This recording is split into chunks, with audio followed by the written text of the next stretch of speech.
Nggak tahu.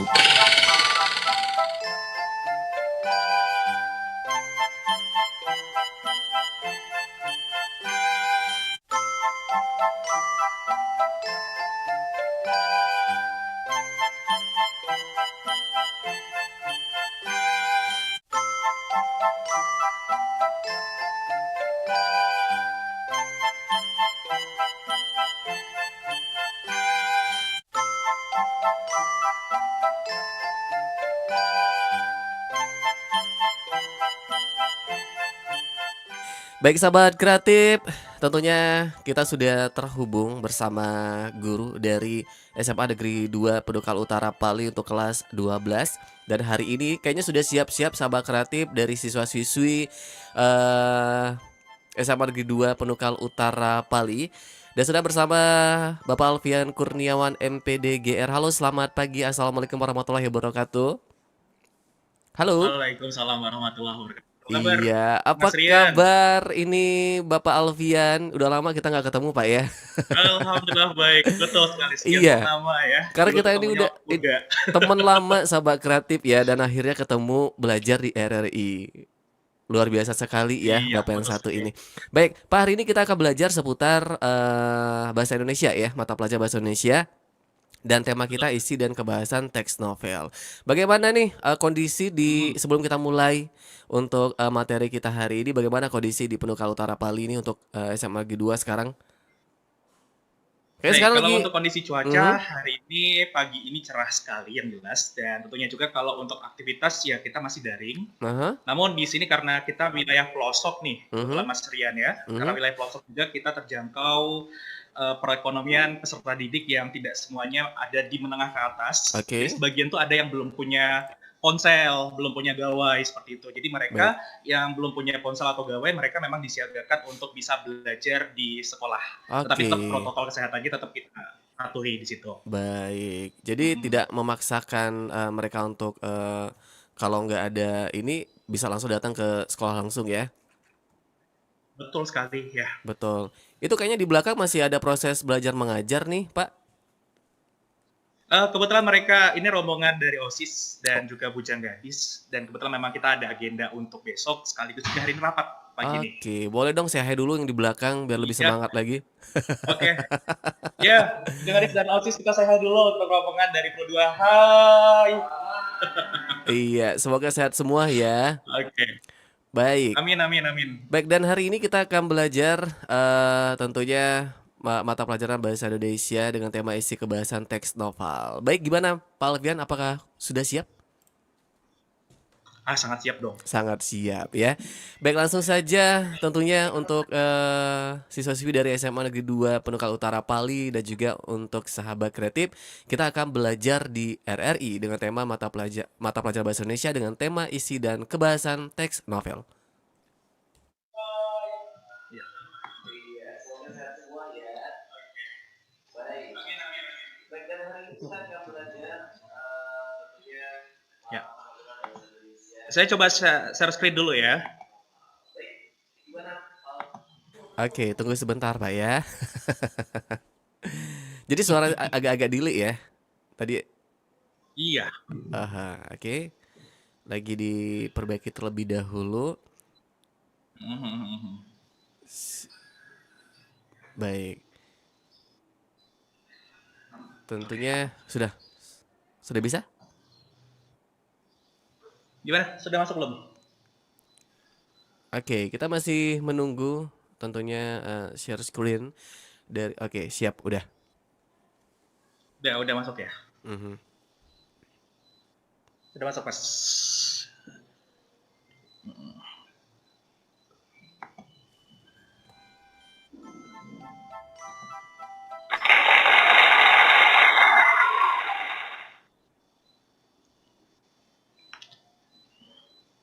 Gimana Mas Rian, di layar udah tertangkap ya PowerPoint saya?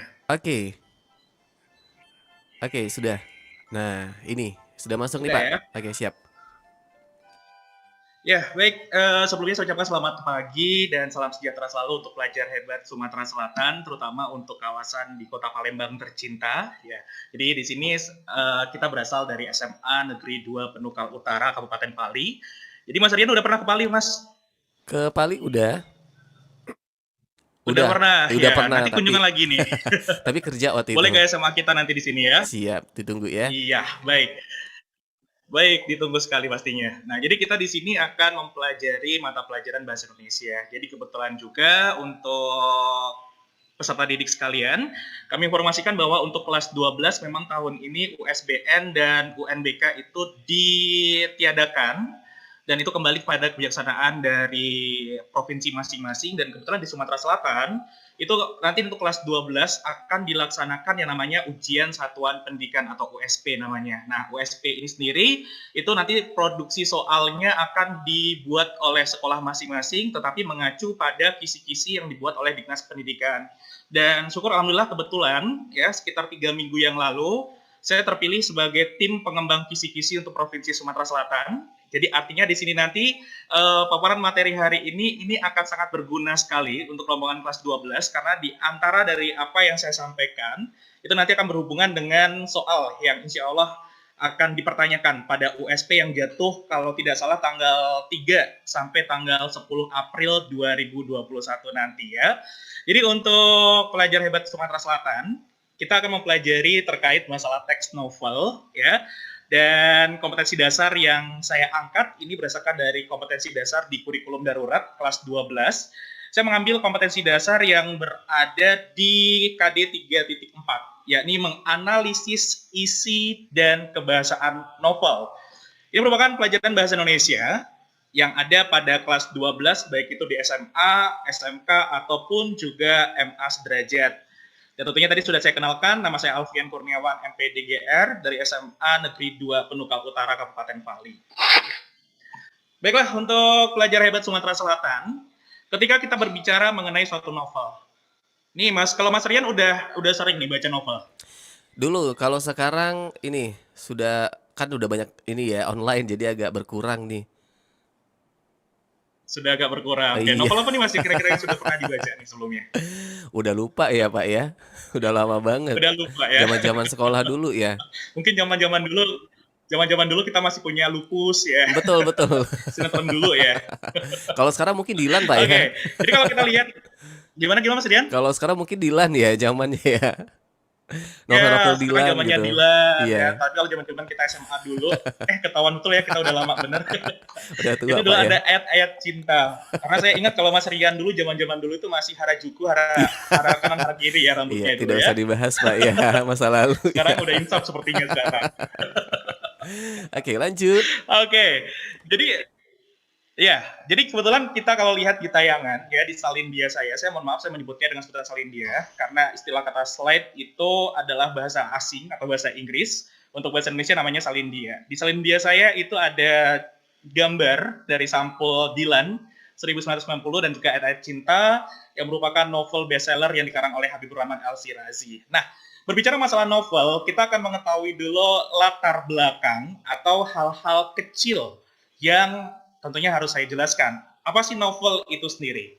Sebuah pertanyaan ini tentunya akan kita jawab, ya, karena saya bertanya tadi adalah apa itu novel, maka ada dua kaitan yang nanti akan saya jawab. Yang pertama saya akan menjawabnya secara etimologi dan yang kedua saya akan meninjau pengertian novel dari makna leksikal, ya. Jadi kalau etimologi itu saya mendefinisikan berdasarkan asal usul kata tersebut. Jadi etimologi ini merupakan sebuah cabang ilmu bahasa yang mengkaji tentang dari mana suatu kata itu berasal, dari bahasa apa dan artinya apa sih sebelumnya seperti itu. Nah, sama seperti pelajaran IPA. Kalau pelajaran IPA itu kan ada biologi, ada fisika, ada kimia. Tapi kalau dalam bahasa Indonesia itu ada cabang-cabangnya seperti sintaksis, kemudian juga morfologi, dan termasuk juga ada etimologi.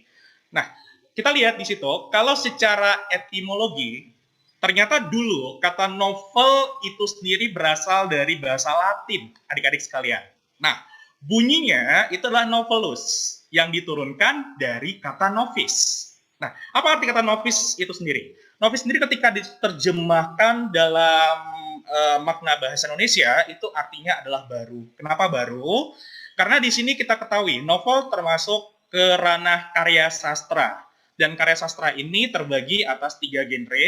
Yang pertama ada genre sastra berbentuk puisi, ada sastra bergenre prosa, dan ada sastra bergenre drama. Nah, untuk novel ini termasuk kawasan yang masuk dalam kategori sastra bergenre prosa atau cerita. Dibandingkan dengan roman, ya, yang lebih dahulu, novel ini tergolong cukup baru. Maka itulah mengapa dinamakan dengan novel atau artinya adalah baru, seperti itu. Nah, kalau kita lihat secara leksikal. Jadi saya jelaskan dulu secara leksikal.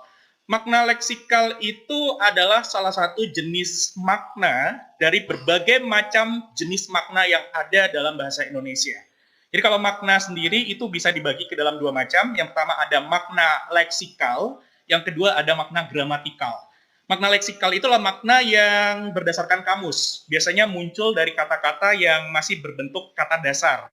Dia belum mendapatkan imbuhan, dia belum mendapatkan perulangan atau perubahan bentuk. Sedangkan makna gramatikal itulah makna yang biasanya muncul untuk kata-kata yang sudah mengalami perubahan bentuk. Sehubungan, novel tidak memiliki suatu afiksasi atau perubahan bentuk sehingga dapat diartikan secara leksikal. Jadi mengutip dari pendapat di Kamus Besar Bahasa Indonesia 5, Kemdikbuddaring, itu dijelaskan bahwa novel adalah karangan prosa atau karangan cerita yang panjang. Kenapa panjang? Karena novel ini mengandung rangkaian cerita kehidupan seseorang dengan orang di sekelilingnya dengan menonjolkan watak dan sifat setiap pelakunya secara kompleks di sana. Nah, kita akan lihat sekarang ciri-ciri dari novel itu sendiri. Telah dijelaskan di awal bahwa novel itu berbentuk prosa, bergenre prosa, karena dia kaitannya dengan sastra bergenre cerita, seperti itu. Selain novel yang bergenre prosa juga, itu ada yang namanya roman, ada juga yang namanya cerpen, dongeng, dan lain sebagainya. Yang kedua adalah masalahnya kompleks. Beda dengan cerpen. Kalau cerpen itu hanya memiliki satu masalah tunggal, sehingga cepat habisnya. Beda dengan novel, karena novel itu masalah satu belum selesai, kadang muncul lagi masalah kedua, masalah ketiga, masalah keempat, dan seterusnya lagi, sehingga kalau kita baca, itu bisa menghabiskan waktu yang cukup lama. Kemudian jumlah halaman ditafsir sekitar 100 halaman atau lebih, ya, dengan jumlah kata lebih dari 35.000 kata. Dan juga emosinya cukup kuat, ya. Nah, kalau kita melihat perbandingan atau mimesis ukuran antara novel dengan karya sastra genre prosa lainnya, itu novel itu berada di urutan mimesis atau ukuran medium atau tengah-tengah. Karena kalau yang paling pendek itu ada yang namanya cerpen, ya. Kalau cerpen itu jumlah katanya mencapai 10.000 kata. Nah, ada juga yang paling panjang itu roman. Karena roman itu biasanya akan mengisahkan tokohnya dari dia lahir sampai dengan tokoh itu meninggal dunia. Sedangkan novel itu ada tengah-tengah. Namun perlu diketahui, ada satu karangan lagi yang dia letaknya berada di antara ukuran cerpen dengan ukuran novel. Artinya bahwa kalau dikatakan di ukuran cerpen, karya sastra ini lebih panjang daripada cerpen yang memiliki 10.000 kata. Namun ketika dibandingkan dengan novel, dia lebih pendek karena novel memiliki jumlah kata sebanyak 35 ribuan kata. Nah, kali ini itu ada yang namanya novelet. Jadi novelet itu memiliki panjang ukuran katanya itu mencapai 17.500 atau lebih daripada itu. Nah, sekarang kita lihat sesuai dengan kompetensi yang kita pelajari, dalam kali tadi kita membahas masalah menganalisis isi dan kebahasaan pada novel. Kita akan membahas terlebih dahulu analisis isi pada novel itu sendiri. Sebetulnya ketika kita membaca suatu novel, novel memiliki banyak sekali isi-isi yang dapat kita analisis di sana. Bisa kita menganalisis dari unsur realitasnya, nilai-nilainya, kandungannya, termasuk juga unsur-unsur pembangun. Namun karena jangkauan waktu kita yang terbatas, pada kesempatan kali ini saya akan memaparkan bahwa isi novel yang akan kita analisis itu berkaitan dengan unsur-unsur pembangunnya. Diketahui bahwa unsur pembangun dalam novel ada 2. Yang pertama ada unsur intrinsik, yang kedua itu ada unsur ekstrinsik. Unsur intrinsik adalah unsur yang membangun dari dalam karya sastra, Sedangkan unsur ekstrinsik adalah unsur yang membangun dari luar karya sastra. Nah, unsur ekstrinsik sendiri itu ada beberapa macam atau sub-subnya. Yang pertama kita mengenal ada sudut pandang. Jadi sudut pandang kalau di soal-soal ujian nasional, USBN itu sering sekali disebut juga dengan point of view. Jadi kalau seandainya ada pertanyaan, apakah point of view dari cerita di atas? Nah, berarti pelajar hebat Sumatera Selatan tidak perlu untuk bingung lagi ya bahwa point of view itu sudut pandang. Lalu sudut pandang itu apa? Sudut pandang itu adalah posisi pengarang. Itu ada di mana? Ya. Sudut pandang sendiri dibagi atas 3 pronomina atau kata ganti orang. Yang pertama ada sudut pandang orang pertama, orang kedua, dan orang ketiga. Kenali saja kata kuncinya bahwa kalau orang pertama itu berarti si pengarang sebagai tokoh utama. Makanya tidak heran jika dalam cerita itu muncul kata aku, saya, hamba. Itu sebagai kata kuncinya. Jadi kalau sudah muncul banyak kata aku di situ, sudah jelas. Silakan pilih pilihan yang ada opsi yang berbunyi sudut pandang orang pertama.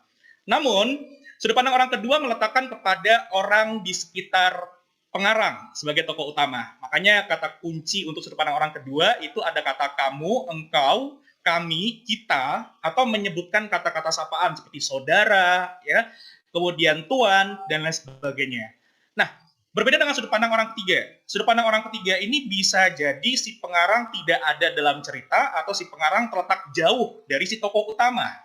Makanya kata kunci yang muncul untuk sudut pandang orang ketiga itu ada kata dia, ia, nya, mereka, atau menyebutkan nama orang secara langsung. Setelah sudut pandang ada alur, ya. Alur sering disebut juga dengan plot. Jadi secara umum alur dibagi menjadi 3 macam, ada alur maju, alur mundur, dan alur campuran. Namun itu secara pembagiannya itu masih secara tradisional, ya, atau secara umum sekali dipelajari di SD, SMP. Namun untuk tingkat SMA sederajat, ya, untuk soal-soal yang sering keluar di soal UNBK, USP, dan seterusnya, itu biasanya menanyakan tentang tahapan alur. Ya, jadi bukan alur maju, mundur, campuran lagi, tapi tahapan alur. Termasuk hati-hati untuk ASP tahun ini, kurang lebih kalau nggak salah ada 1 soal yang bertanya masalah itu nanti. Jadi tahapan alur dalam suatu novel itu kita bisa mendeskripsikan dengan piramida alur. Ya, jadi piramida alur itu terdiri atas pengenalan, ya. Kemudian naik lagi itu ada yang namanya konflik. Ya, kalau pengenalan tadi itu ceritanya masih berorientasi kepada mengenalkan tokoh, mengenalkan latar, ya. Tapi kalau sudah masuk ke konflik, berarti sudah mulai muncul adanya suatu masalah. Nah, setelah konflik, tahapan akan ditinggikan lagi kepada perumitan. Perumitan ini udah mulai muncul lagi masalah-masalah yang baru. Masalah 1 belum selesai, masalah kedua muncul, masalah ketiga muncul. Nah, kalau seandainya semua tidak terbendung, maka cerita akan menjadi puncak ketegangan. Pada tahapan ini disebut dengan tahapan klimaks. Ya, biasanya kalau kita sebagai pembaca novel, kita akan merasakan emosional yang sangat tinggi. Kalau misalkan dia sedih, kita akan menangis. Kalau dia lucu, kita akan tertawa. Itu berada pada klimaksnya. Nah, setelah klimaks, ketegangannya akan diturunkan dalam tahapan yang disebut dengan anti klimaks. Ya, setelah anti klimaks baru ditutup dengan coda atau ending atau penyelesaian yang dibagi atas 3 bentuk. Yang pertama ada happy ending, berakhir dengan gembira, sad ending, berakhir dengan kesedihan, dan question ending itu berakhir dengan tanda tanya. Kita beralih pada tokoh. Jadi tokoh itu pemain, ya, pemain atau pelakunya. Tokoh sendiri dibedakan menjadi 3 macam. Ada tokoh baik, itu namanya protagonis. Tokoh jahat itu antagonis, dan satu lagi itu ada tokoh campuran namanya tritagonis. Sekarang kita lihat bahwa tokoh pasti memiliki watak, dan watak itu akan dideskripsikan dan akan dijelaskan oleh pengarang melalui metode penokohan. Metode penokohan sendiri dibagi atas 2 macam. Pertama ada secara analitik, yang kedua secara dramatik. Jadi kalau analitik, watak-watak tokoh itu sudah dideskripsikan oleh penulis secara langsung. Misalkan, ya, seorang laki-laki bernama Rian, ya, nampak tersenyum malu-malu. Jelas, ya. Watak Rian di situ malu-malu. Itu langsung dijelaskan oleh pengarangnya. Berarti itu namanya metode penokohan secara analitik. Tetapi kalau pengarang meminta si pembaca sendiri untuk menafsirkan watak tokohnya, itu dinamakan sebagai metode dramatik namanya, ya. dramatik ini bisa ditebak dari ciri-ciri tubuh. Ya, misalkan seorang pria bernama Andi, ya, nampaknya kusut, ya, kumal. Nah, kita bisa menarik kesimpulan bahwa si tokoh Andi ini berwatak pemalas, ya, atau bisa dari kebiasaan-kebiasaannya, ya. Dodi bangun setiap pukul 11 siang, ya, kamarnya tidak pernah dirapikan. Nah, kebiasaan-kebiasaan ini juga bisa menebak bahwa tokoh yang dimaksud tadi itu adalah tokoh pemalas. Nah, itu dinamakan sebagai metode secara dramatik. Kemudian ada yang namanya amanat. Amanat itu pesan, atau istilah di beberapa sumber menyebutnya dengan istilah kata tendens, ya. Jadi amanat itu pesan yang dapat dipetik oleh si penulis, si pembacanya dan diterapkan dalam kehidupan nyata. Lalu ada majas. Majas ada yang menyamakan istilah kata majas dengan gaya bahasa. Namun beberapa sumber juga mengatakan bahwa majas bukan gaya bahasa. Terkait masalah perbedaan pendapat tersebut, ya kita mengambil saja suatu kesimpulan bahwa majas merupakan kalimat-kalimat konotatif yang artinya itu tidak sebenarnya ada maksud lain daripada itu. Kalau di soal-soal ujian yang setiap tahun yang muncul, itu biasanya majas-majas yang sering muncul itu ada majas personifikasi. Kalau kita berbicara masalah majas, sebenarnya banyak majas, karena itu masalah penelitian saya. Ada 100-an lebih jenis majas, ya, tapi kita akan membahas beberapa di antaranya. Kalau majas itu menjelaskan kayak ibarat seperti benda mati, seolah-olah hidup seperti manusia, misalkan nih, batu itu menangis, tembok itu berbicara, itu dinamakan sebagai majas personifikasi. Namun ada juga majas litotes. Majas litotes itulah majas yang berusaha merendahkan suatu ucapan agar terkesan tidak sombong. Misalkan ada kalimat, mampirlah ke gubuku, padahal rumahnya itu bagus. Nah, itu namanya adalah majas litotes. Dan ada banyak jenis majas yang lainnya lagi. Kemudian ada latar. Latar sering disebut juga dengan setting. Jadi latar ini kalau saya menjelaskan kepada siswa saya, itu ingat saja kata tewas, ya, akronim tewas. Tewas itu TE-nya adalah tempat, WA-nya itu waktu, dan S-nya adalah suasana. Di sumber lain mengatakan bahwa latar atau setting dibagi menjadi dua, ya. Ada latar secara fisikal dan ada latar secara psikologis. Kalau fisikal itu berarti latar yang bisa dilihat. Seperti tempat itu juga termasuk latar fisikal. Sedangkan yang latar yang nggak bisa dilihat tapi hanya bisa dirasakan itu namanya adalah latar psikis, ya, psikologi maksud saya, seperti suasana, keadaan, dan sebagainya. Terakhir ada tema. Jadi tema ini adalah suatu pokok atau inti yang diceritakan dalam suatu cerita tersebut. Nah, unsur ekstrinsik sendiri adalah suatu unsur yang mempengaruhi. Biasanya itu ada corak pengaruh dari kehidupan dari kehidupan pengarang. Itu biasanya akan masuk berpengaruh dengan cerita yang dibuatnya. Biasanya pengaruh itu untuk unsur ekstrinsik dipengaruhi dari biografi atau riwayat hidup si pengarang, ya. Pengarang yang mungkin dulunya sebagai penyiar, ya, Mas Rian, ya, seperti itu NH Dini. Nah, NH Dini ini seorang penyiar loh, Mas Rian, ya. Nah, jadi biasanya tuh cerita-cerita NH Dini kalau kita buka dari novel A sampai novel yang sekian, itu rata-rata membicarakan tokoh-tokoh penyiar, ya, tokoh-tokoh penari. Karena memang kehidupan biografi dari NH Dini ini adalah seorang penyiar dulunya, seorang penari juga di sana, kan gitu. Jadi ada pengaruh coraknya di sana. Kemudian ada juga kisah di balik layar. Nah, kalau kita cermati untuk cerita Habibur Rahman El-Shirazi itu dari ayat-ayat cinta, ketika cinta bertasbih, itu banyak mengisahkan mahasiswa-mahasiswa Indonesia yang kuliah di Kairo, Mesir. Mengapa demikian? Karena di balik layar, si penulis ini juga pernah, ya, belajar di universitas tersebut, ya, di negara tersebut maksud saya, ya, sehingga latar-latar ceritanya biasanya pengaruhnya itu sangat kuat dari kehidupan yang dialami oleh si penulisnya sendiri. Terakhir juga ada nilai yang terkandung di dalamnya, seperti nilai agama, nilai budaya, nilai estetika, nilai moral, dan lain sebagainya lagi. Lanjut lagi kita ke bagian kompetensi yang selanjutnya, itu kebahasaan pada novel. Ya, silakan Mas Rian. Ya, baik. Pak Alfian, kita break dulu boleh? Ya. Kita break dulu ya. Silakan. Nah. Baik. Siap kalau gitu. Tentunya sahabat kreatif, kita masih belajar di RRI bersama Bapak Alfian Kurniawan MPDGR dari SMA Negeri 2 Penukal Utara Pali untuk kelas 12. Dan hari ini kita belajar bahasa Indonesia dengan tema isi dan kebahasaan teks novel. Tetap terus stay tune di Pro 2 FM, Suara Kreativitas. RRI Pro 2 FM, Suara Kreativitas. Nah, di situ kan kita lihat ada transisi antara uraian, ya, dengan adanya dialog di sana. Dan dialog ini merupakan salah satu ciri yang betul-betul sangat khusus, ya, yang sangat spesifik yang menandai di teks-teks cerita, termasuk diantaranya adalah novel. Dan penulisan dialog sendiri itu mempergunakan ada tanda petik biasanya ya. Jadi ada tanda petik awal, tanda petik akhir yang mengapit percakapannya. Dan percakapan dialog sendiri biasanya diawali dengan huruf bukan biasanya ya. Harusnya memang diawali dengan huruf kapital dan diakhiri dengan tanda baca, bisa tanda baca titik, seru, tanya, atau koma. Biasanya tanda baca ini itu mengikuti dari jenis kalimat percakapannya. Kalau dia tergolong kalimat berita atau kalimat informasional, itu biasanya mempergunakan tanda titik atau tanda koma. Kemudian kalau ia tergolong ke dalam percakapan yang sifatnya merintah, larangan, ajakan, seruan, itu biasanya pakai tanda seru. Sedangkan kalau percakapannya berbentuk tanya jawab ya, pertanyaan itu biasanya mempergunakan tanda tanya di sana.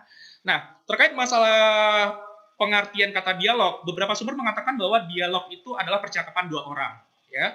Tetapi kalau di sumber yang lain ada juga yang membantahkan bahwa kalau misalkan percakapan dua orang namanya dialog, lalu bagaimana dengan tiga orang? Karena di naskah-naskah percakapan itu kan kadang ada 3-4 orang. Dan kadang mereka menyebutnya dengan kata dialog juga, seperti itu. Nah, terkait masalah fenomena hal yang seperti ini, perdebatan seperti ini, ya, ada beberapa sumber yang mengatakan bahwa dialog bukan percakapan dua orang, melainkan dialog adalah percakapan dua arah. Kalau seandainya disebut dialog itu percakapan dua orang, maka untuk 3 orang atau lebih itu dinamakan dengan polilog, sedangkan kalau percakapan yang dilakukan oleh dirinya sendiri itu dinamakan dengan monolog. Jadi ada monolog, ada dialog, ada polilog. Lanjut untuk yang keempat, ya. Yang keempat itu kita mempergunakan ada sejenis adjektiva ya. Adjektiva ini sendiri itu adalah kata sifat, karena dari bahasa Inggris ada kata adjektif, seperti ada kata misalkan buku baru ya, anak pintar, ada kata baru, ada pintar, itu namanya adalah adjektif. Nah, kemudian ada verba berimbuhan. Jadi verba berimbuhan itu adalah kata kerja yang memiliki imbuhan. Misalkan ada kata main. Main itu adalah kata kerja. Ditambah kata ber di sana, bermain. Nah, biasanya kan muncul mereka bermain-main di lapangan. Itu berarti sudah mempergunakan verba berimbuhan. Selanjutnya ada konjungsi. Konjungsi adalah kata hubung. Banyak kata hubung yang dipergunakan dalam teks. Namun untuk novel itu biasanya ditandai dengan konjungsi yang berkaitan dengan waktu. Kebetulan kalau konjungsi berkaitan dengan waktu, maka merujuklah kita dengan konjungsi yang disebut dengan konjungsi temporal atau ada juga konjungsi kronologis. Misalkan ada kata setelah itu, lalu, kemudian, sejak, ketika, dan sebagainya. Itu adalah konjungsi yang menandai waktu. Bisa dinamakan temporal atau beberapa sumber juga mengatakan kata kronologis. Memang terdapat perbedaan sih, tetapi ada juga beberapa sumber yang menyatakan justru temporal dengan kronologis itu sama. Ya, tapi tergantung sama referensi mana yang kita rujuk saat itu.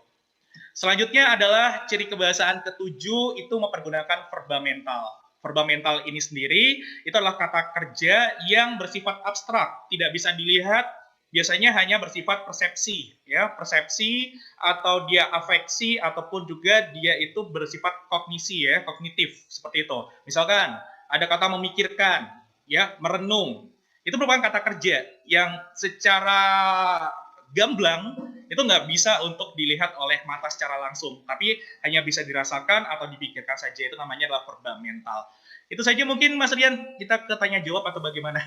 Baik, jadi silakan buat adik-adik dari SMA ya, Negeri 2 Pendukal Utara Pali kelas 12. Masih ada waktu. Kita tunggu buat sahabat kreatif juga yang bertanya, boleh silakan live chat ya di YouTube RRI Palembang. Dan juga sahabat kreatif tentunya bisa telepon juga 372-333 atau WA 0857 2-nya 5 kali 916. Ini adik-adiknya sudah banyak yang absen aja nih Pak kayaknya ya. Ada dari Winsi, ya nggak ada pertanyaan nih. Ada banyak sekali ini, ada Perdi, ada Lucky ya.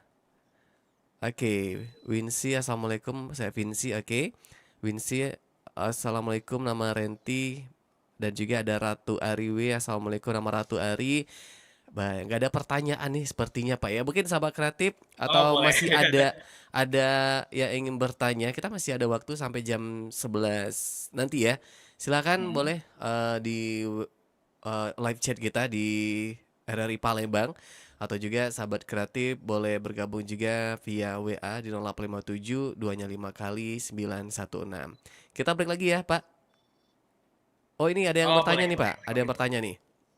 Dari Ya, Citri. silakan. Assalamualaikum, Pak. Nama Citriana, asal sekolah SMA Negeri 2 Pendukal Utara. Katanya mau tanya, apakah jika suatu karangan ini kurang dari 100 halaman di itu tetap dinamakan novel nih? Hmm. Ya, iya Ya, bertanya, Pak. baik. Terima Baik. kasih. Langsung dijawab ini, Ya, Mas Rian. langsung dijawab boleh, Pak? Boleh, baik. Memang dikatakan di beberapa kita mengutip beberapa sumber ya, karena memang kalau untuk sastra atau pembelajaran bahasa ini merupakan pembelajaran yang multitafsir di Mas Rian.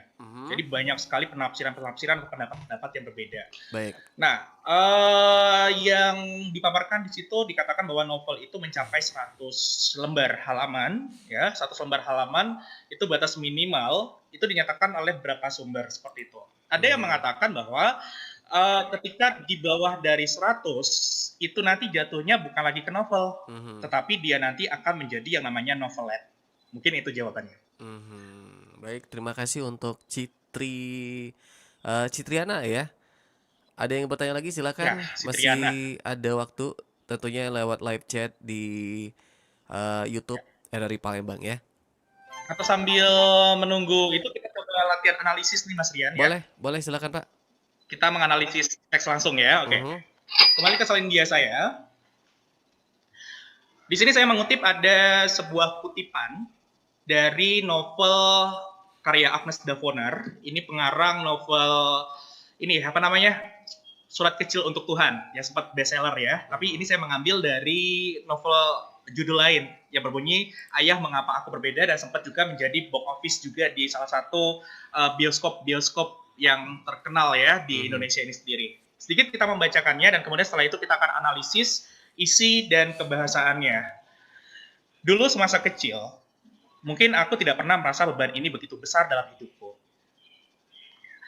Ketika menyadari aku beranjak remaja dan melihat aku berbeda di antara sahabat-sahabatku, di depan mading sekolahku tertulis sebuah pengumuman pembentukan tim musik sekolah.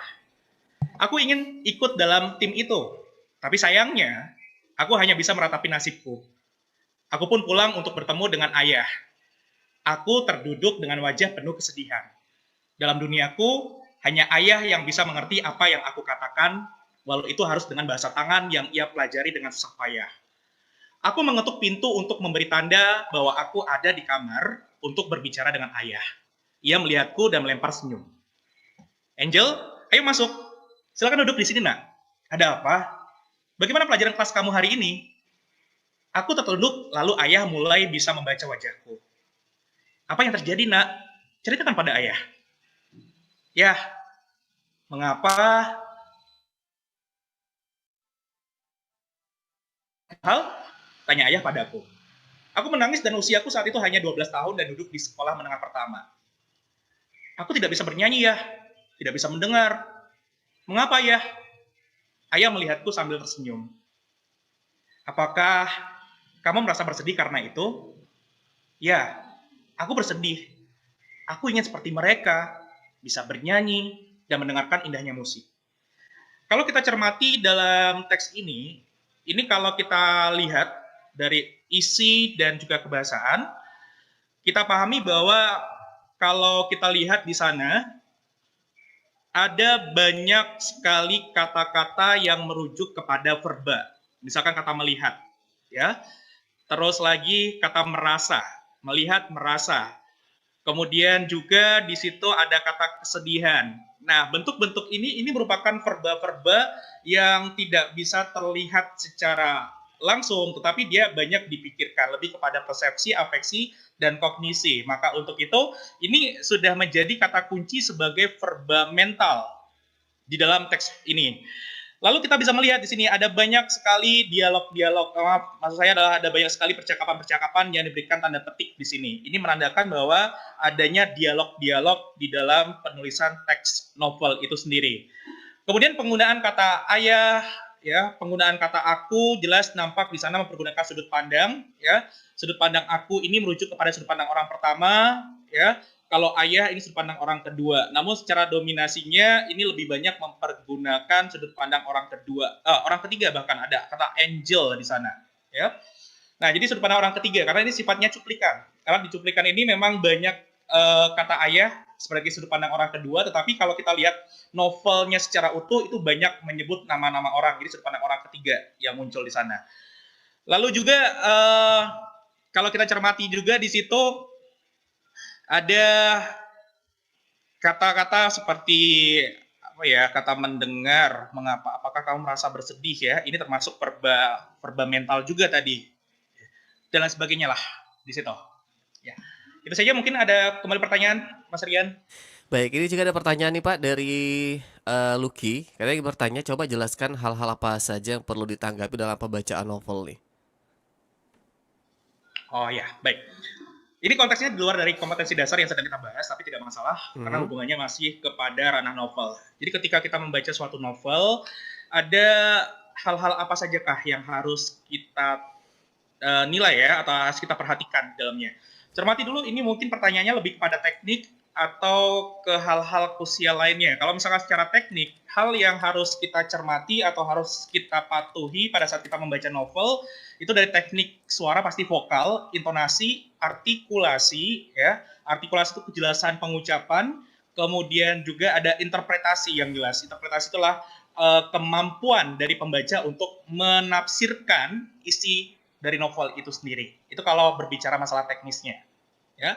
Tetapi kalau untuk hal-hal yang lain, apa sih modal dasar kita untuk dapat membaca novel dan masuk ke dalam ceritanya? Yang jelas adalah niat kita. Yang kedua adalah inisiatif kita untuk mencintai cerita itu dan menyelami ke dalamnya. Karena ketika kita sudah menyelami, ketika kita sudah mencintai, ya, termasuk juga menyelami di antaranya, itu berarti kita sudah menjadi seseorang pembaca novel yang baik, seperti itu. Baik. Berikutnya ini terakhir ada juga Apriyoga, asal sekolah SMA Negeri 2 Penukal Utara. Katanya mau bertanya nih, apa saja ciri-ciri kebahasaan dalam novel yang sangat penting dalam membuat novel. Ya, baik. Kalau kita meninjau dari beberapa teori juga, ini terutama orang-orang seniman atau sastrawan, kadang mereka berpikir seperti ini, orang-orang sastrawan itu bukan judgement ya, namun ada dulu pernyataan yang mengatakan ketika kita menulis tuh ya kita lepaskan dulu, ya kita membuat dulu, merdeka dulu pikiran kita, ya. Artinya adalah kita tidak harus sama sekali terikat dengan aturan-aturan penulisan. Nah, itu ada beberapa seperti itu. Namun, ya tidak bisa kita pungkiri juga bahwa unsur kebahasaan itu perlu untuk kita perhatikan. Terkait dari beberapa jenis unsur kebahasaan yang sudah saya paparkan tadi, ya, kalau menurut saya yang perlu kita tonjolkan adalah penguasaan kita memainkan dialog-dialog. Ya, jadi dalam unsur dialog-dialog ini kan yang menyebabkan situasi cerita itu menjadi lebih menarik, ya, lebih tidak monoton. Kalau dia hanya berupa uraian belaka, ya, itu hanya abstraknya saja yang dapat biasanya, ya. Deskripsinya dapat tapi cuma sedikit. Tetapi ketika kita sudah muncul dalam bentuk dialog, ya, maka cerita yang kita baca itu nantinya akan merasa hidup dan seolah-olah pembaca itu menyaksikan langsung ada tokoh-tokoh yang saling bercerita di sana, saling bercakap-cakap dan sebagainya. Jadi kalau menurut saya pribadi itu lebih menekankan kepada dialog, tapi unsur yang lain, kebahasaan yang lainnya tetap harus ditekankan juga, seperti itu. Baik. Baik, terima kasih Pak Alfian Kurniawan tentunya untuk belajar di hari ini ya. Terima kasih juga untuk seluruh siswa-siswa yang sudah bergabung, sudah ikutan berpartisipasi juga via YouTube ya. Ada yang disampaikan nih Pak? Atau harapannya? Yang jelas untuk kedepannya pada siswa-siswi yang ada di Sumatera Selatan terutama, ya, dan lebih luasnya lagi di Indonesia, bahwa ingat kalau kita kaitkan dengan tadi materi kita yang sampaikan di sini, bahwa kita tahu bahwa sastra merupakan suatu dunia yang berada di sekitar kita. Cintai sastra meskipun itu hanya sekadar mengetahuinya. Tetapi jika Anda bisa lebih daripada mengetahuinya, bisa untuk menyukainya, bahkan mungkin mengapresiasinya sampai tingkat lanjut, mengapa tidak? Karena sekali lagi, siapa yang akan menghidupkan sastra? Sastra itu sesuatu hal, kata orang, ya, ada beberapa pendapat yang mengatakan bahwa sastra itu mati. Dan siapa yang dapat menghidupkannya kalau bukan si pembacanya tadi? Ya, bahkan ada juga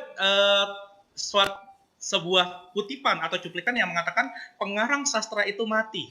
Yang dapat menghidupkannya adalah interpretasi dari si pembacanya tadi. Maka untuk itu apresiasilah sastra Indonesia ya, karena itulah salah satu wujud cinta kita terhadap produk-produk Indonesia ya, karya-karya anak bangsa dan lain sebagainya. Jangan lupa untuk menulis dan tetap belajar selalu, terutama untuk kelas 12 karena dalam waktu dekat nih Mas Rian, itu mereka akan menghadapi itu ujian praktik kalau nggak salah, ujian praktek, ujian teori, dan nanti tanggal 4 sampai tanggal 10 kalau tidak salah itu ada ujian satuan pendidikan. Seperti itu. Yang mudah-mudahan berhasil untuk kelas 12 tahun ini. Baik, sekali lagi terima kasih untuk Bapak Alfian untuk waktunya hari ini. Semoga apa yang menjadi materi ini bisa jadi pembelajaran buat sahabat kreatif yang belajar di rumah ataupun yang ada di sana ya. Baik, mudah-mudahan ya corona cepat berlalu lah ya, biar kita bisa ketemu, Amin. biar lebih enak lagi belajarnya Pak ya. Iya, Baik, terima kasih sekali lagi Alfian ya, Bapak Alfian. Salam buat guru-guru dan juga adik-adik di sana. Siap. Salam juga kembali untuk kru dari kru yang ada di Pro 2. Baik, selamat siang. Assalamualaikum warahmatullahi wabarakatuh. Waalaikumsalam warahmatullahi wabarakatuh. Baik, sahabat kreatif, demikian tadi tentunya kita sudah belajar di RRI bersama Bapak Alfian Kurniawan MPDGR dari SMA Negeri 2 Penukal Utara Pali untuk kelas 12 dengan mata pelajaran Bahasa Indonesia, tema isi dan kebahasan teks novel. Dan sampai ketemu besok lagi sahabat kreatif, tentunya belajar di RRI, tentunya dari sekolah-sekolah yang ada di Sumatera Selatan. Saya Rian Daim, kita akan mengikuti program berikutnya. Tetap terus stay tune di Pro 2 FM, Suara Kreativitas. All around Indonesia. From Sabang to Merauke.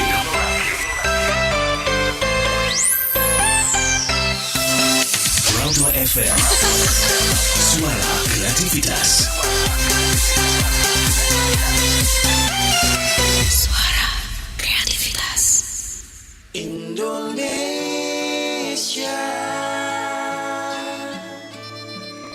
hadapilah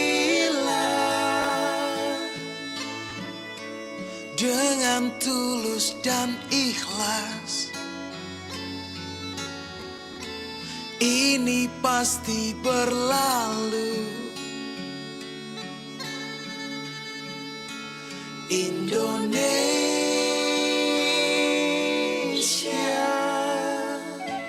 Wujud apresiasi kami kepada dokter, juru rawat, relawan, TNI, Polri, dan semua pejuang kemanusiaan di garda terdepan hadapi pandemi COVID-19. Kalian adalah pahlawan sejati.